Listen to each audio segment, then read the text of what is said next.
Stocks are officially open for trade here. The major indices do see fractional gains to start this Wednesday. And look, there is that famous saying, on Wednesday we wear pink. And that is true. In fact, here at the New York Stock Exchange today, we got to talk markets. And that does include Klarna's pink. Joining me now in the studio with more is Michael Ranking, NYSE Senior Market Strategist. Michael, in a pink fit, this looks pretty good on you. Absolutely. This is definitely the pinkest I've ever seen the trading floor downstairs. I actually feel like a character from Pinkalicious, one of my daughter's favorite shows when she was little. Yeah, okay. It looks great, I must say. I'm a pink fan here. So traders are wearing this on the floor. This is pretty typical during IPO days, right? Yeah. I mean, we're representing kind of the company colors down there, right? And this is an exciting day. It's a day for, kind of Klarna, and their evolution to being, kind of a public company, right? This is a company that very much symbolizes what's going on in kind of the current environment, right? They're a technology company, looking to kind of build, kind of that commerce network, right? And in a time when we've seen kind of consumers that have been dealing with the cumulative effects of inflation over many years and have become kind of cost-conscious, value-conscious, right? The platform like a platform like Klarna's, makes kind of helps them along the along that path, looking for value and for cost savings. So we do see the S&P 500 up about 0.4%. We were talking about Oracle's surge earlier on, that having a bit of an outsized impact. The Dow is down about 0.2%, but these fractional moves, we've slowly been creeping higher, right? So the S&P technically at a new record, but the range has been so tight recently. What does that signal? Yeah, so it's been very, very interesting, right? So since we broke out to a new all-time high in June, right, we've been kind of grinding higher. So it went from 6,200 to hovering right around, kind of 6,500 now.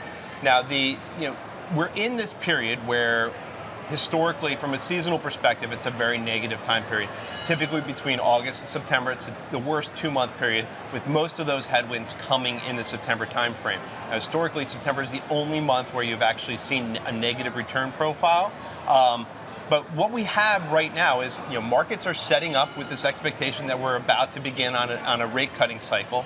Historically, if you look back during rate cutting cycles, markets tend to trade well as long as it's not associated with a recession, right? So what I would look to see from here is that, as we move into next week and we get, we do see that Fed rate cut, how do equity markets respond, right? Do we get a sell the news response, or do we break out?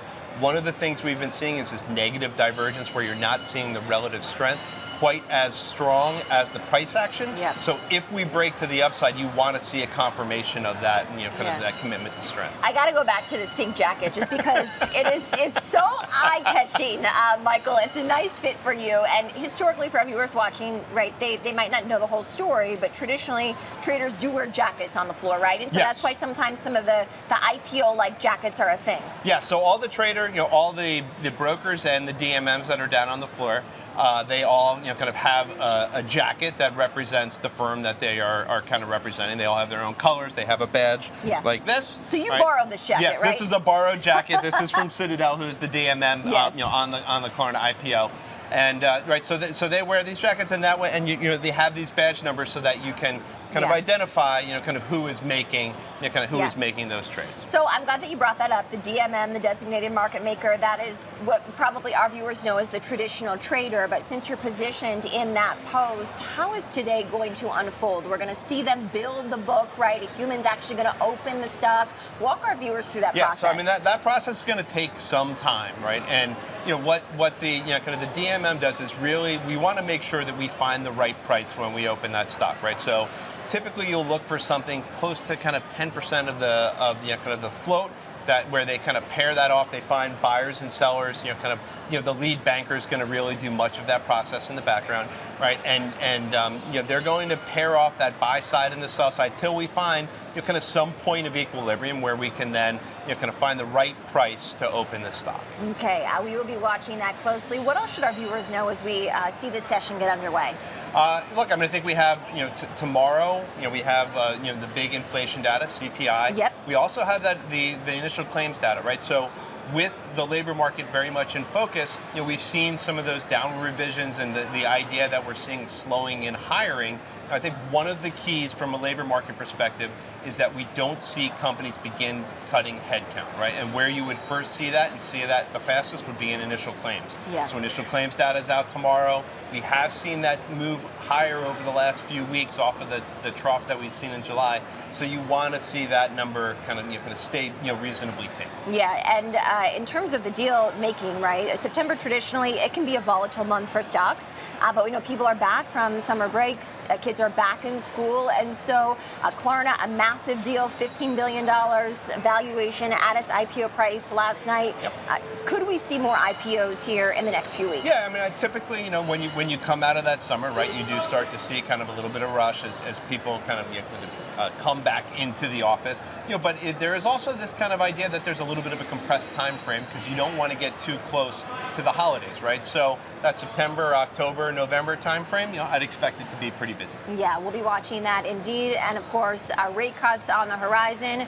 Muted kind of action here still, Michael, but we'll be following it closely.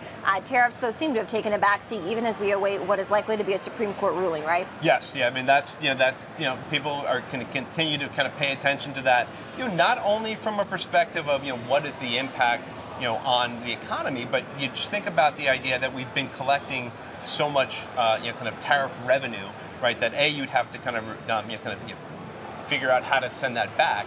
But that's been helping kind of the fiscal side of things, right? And it's helping kind of from a treasury market perspective, right, where you're taking in that revenue to help offset kind of some of the increasing interest costs, et cetera. Michael Ranking, senior market strategist here at the NYSE, joining us in a borrowed pink trading jacket. Michael, thank you. Thanks for having me.